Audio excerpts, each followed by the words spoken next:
जय गुरु जी। शुक्राना शुक्राना आपका वेलकम गुरु जी सत्संग अमृतवेला चैनल में।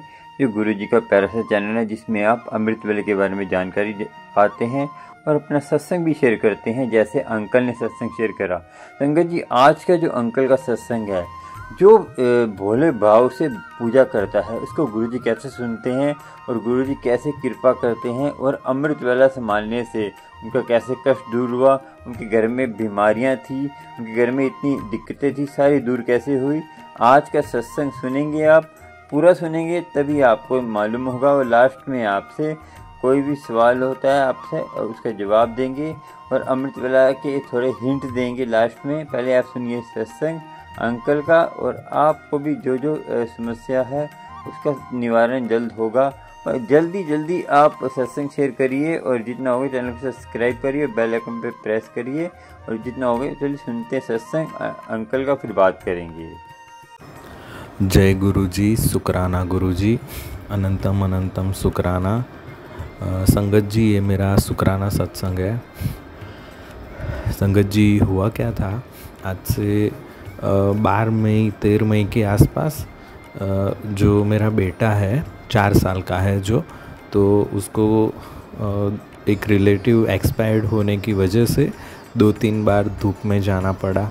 और मैं 12 मई के आसपास बहुत ज़्यादा गर्मी थी और संगत जी उस टाइम पे अभी गर्मी थी तो 2-3 बार बाहर की आइसक्रीम्स और वगैरह सब बाहर का थोड़ा बहुत खाया था, तो उसके चलते बच्चे को थोड़ा बुखार हुआ।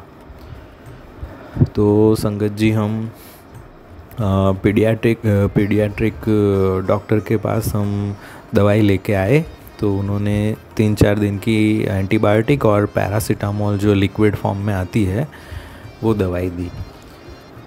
उसके बाद संगत जी क्या हुआ, 3 दिन हुआ लेकिन उसको कुछ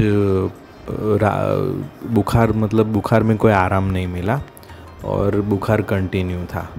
अब संगत जी क्या हुआ, दूसरी बार हम डॉक्टर के पास ले गए तो डॉक्टर ने दूसरी दवाई बदल दी और 5 दिन के लिए एंटीबायोटिक थोड़ा हैवी डोज दिया और पैरासीटामोल जो थी वो, और कुछ रिपोर्ट्स दिए।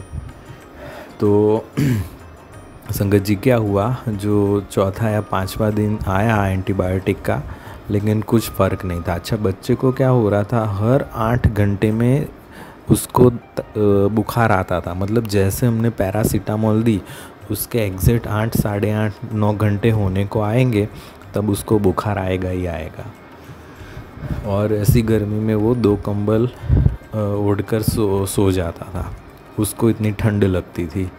तो संगत जी फिर क्या हुआ, जैसे कि 6 बजे शाम को दवाई दी तो रात को 2-3 बजे बुखार आएगा।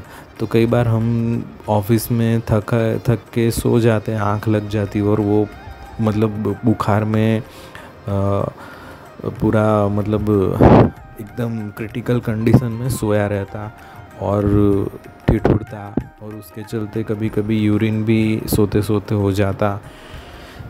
तो हमने 1-2 बार रात में उठकर देखा तो पूरा गद्दा उसका यूरिन से भरा था, वो सब भीग गया था और पूरी तरह वो बुखार में तड़प रहा था। तो फटाफट हम सब क्लियर किया, उसको पैरासीटामोल दी। फिर वो धीरे धीरे पैरासीटामोल देने के 1 घंटे में उसका बुखार उतर जाता था। लेकिन ऐसा करते संगत जी 10 दिन होने को आए तो उसका ब्लड टेस्ट सब करवाया और ब्लड टेस्ट में एक था विडाल मतलब टाइफाइड और मलेरिया, डेंगू, चिकनगुनिया और उसके बेसिक जो हीमोग्लोबिन होता है वो सब। तो संगत जी उसमें चिकनगुनिया, डेंगू कुछ आया नहीं, लेकिन जो टाइफाइड था वो विडाल का टेस्ट वो बाउंड्री पर बताया। तो हम डॉक्टर के पास ले गए तो बोले उसको सोमवार को लेकर आना, वो सैटरडे था।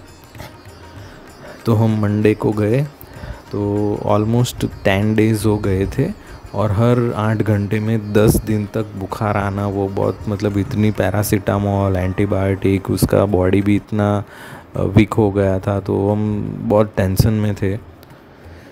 तो उसको एडमिट करना पड़ा। तो मेरा बच्चा लेकिन इतना मतलब वो है ना इनोसेंट, तो उसने हाथ में वो सब सुई डाली, लेकिन 3 दिन तक जब तक वो सोया नहीं होता तब तक हाथ को भी नहीं हिला था। काफ़ी वो 4 साल का होने के बावजूद उसने काफ़ी अच्छा कोऑपरेट किया। और संगत जी क्या हुआ, उसको एडमिट करने के बाद भी 2 बार बुखार आया। तो हम इतना मतलब जब भी उसको बुखार आता है इतने टेंशन में थे कि ये क्या है, क्या बीमारी कुछ ज़्यादा है, क्योंकि 10, लेकिन बाद में डॉक्टर ने जब बताया तब समझ में आया कि एक वायरल होता है और दूसरा होता है ये टाइफॉइड। तो उसके जो रिपोर्ट होते हैं ना, वो रिपोर्ट 10 दिन के पहले आएगी ही नहीं। मतलब आप अगर ब्लड टेस्ट कराओगे, किसी को टाइफॉइड हुआ है और 10 दिन के पहले या 10वें दिन पे उसने अगर किसी ने टाइफॉइड का रिपोर्ट कराया तो वो नॉर्मल आएगा या बाउंड्री लाइन ही दिखाएगा। तो एक्यूरेट विडाल का टेस्ट 10 दिन के बाद ही आता है, वो डॉक्टर ने बाद में बोला। तो 11वें दिन उसको एडमिट किया, 3 दिन तक उसको हॉस्पिटल में रखा और हमारा कोई मेडिक्लेम नहीं था, तो वो भी एक पैनिक था। लेकिन गुरुजी आ गए और पहला दिन थोड़ा क्रिटिकल रहा, लेकिन दूसरा तीसरा दिन तो कैसे ग्लूकोज की और इन्फेक्शन की, जो भी विडाल की इन्फेक्शन की एंटीबायोटिक बोतल थी वो अच्छे से वो ड्रिप लगाई और सब क्लियर हुआ। और संगत जी उसको फिर बुखार आना बंद हो गया। उसके बाद डॉक्टर ने 10 दिन की और दवाई दी जो घर पर कंटिन्यू देनी है। और संगत जी क्या हुआ, ये वेडनेसडे को, आज फ्राइडे है, वेडनेसडे को शाम को उसको हॉस्पिटल से छुट्टी दे दी। और जब मैं छुट्टी की प्रोसेस करने बैठा था तो सामने संगत जी खिड़की थी और खिड़की में से मुझे मोर रूप में गुरुजी ने दर्शन दिए। और मैं जो टेंशन में था कि मेडिक्लेम नहीं है, क्या बिल होगा क्या होगा, लेकिन सिर्फ 19,000 में सब क्लियर हो गया, दवाई बवाई सब आ गया और बच्चा घर पे आ गया। अभी उसको बुखार भी नहीं आया, एनर्जी भी है, हीमोग्लोबिन जो 9% तक चला गया था वो भी अभी अच्छी कंडीशन में है। बच्चे बहुत मस्ती भी करना शुरू कर दिया है। और बस गुरुजी का अनंतम अनंतम शुक्राना। तो पता नहीं गुरुजी किसके लिए बुलवा रहे हैं, तो बस यही मेरा सत्संग था। ओम नमः शिवाय, शिव जी सदा सहाय। ओम नमः शिवाय, गुरु जी सदा सहाय। संगत जी सत्संग बोलते वक्त मुझसे कोई भी गलती हो गई हो तो गुरु जी संगत जी मुझे माफ़ करना। जय गुरु जी। सत्संग सुनकर सारी समस्याओं का तो हल होता ही है। संगत जी एक बात और भी है कि आप जब तक अमृत वेला नहीं संभालेंगे तो सत्संग सुन रहे हैं उस पर नहीं चलेंगे तो इसीलिए आपका कल्याण नहीं होगा। चलेंगे तभी आपका कल्याण होगा, नहीं तो आपका यहीं रह जाएगा जो आपने किया जरा है। तो अमृत वेला संभालना भी ज़रूरी है। अपना सत्संग भी शेयर कर सकते हैं। मेरे जो नंबर हैं इस पर आपने जो नंबर मैंने दिया है, तो आप जितना हो सके सत्संग शेयर करें, वो तो अच्छी बात है, मगर अमृत वेला संभालना भी बहुत ज़रूरी है। और अमृत वेला का टाइम क्या है, रात के 12 बजे से लेकर सुबह 6 बजे तक टाइम है। जितना हो सके अमृत वेला संभालिए और चैनल को सब्सक्राइब, लाइक, शेयर करिए जितना हो सके और बेल आइकन पे प्रेस करिए ऑल पे प्रेस करने से क्या है कि आपको प्यारे प्यारे सत्संग गुरु जी के मिलते रहेंगे। और चलते हैं, मैं हूँ करण अंकल जो आपके लिए ले गया तो सत्संग। और आप कोई और जानकारी चाहिए मेरे व्हाट्सएप नंबर पर वॉइस मैसेज डालिए, मैं आपसे फ़ोन पे बात कर लूँगा। जय गुरु जी, शुक्राना। चलते हैं, अगले वीडियो में मिलेंगे।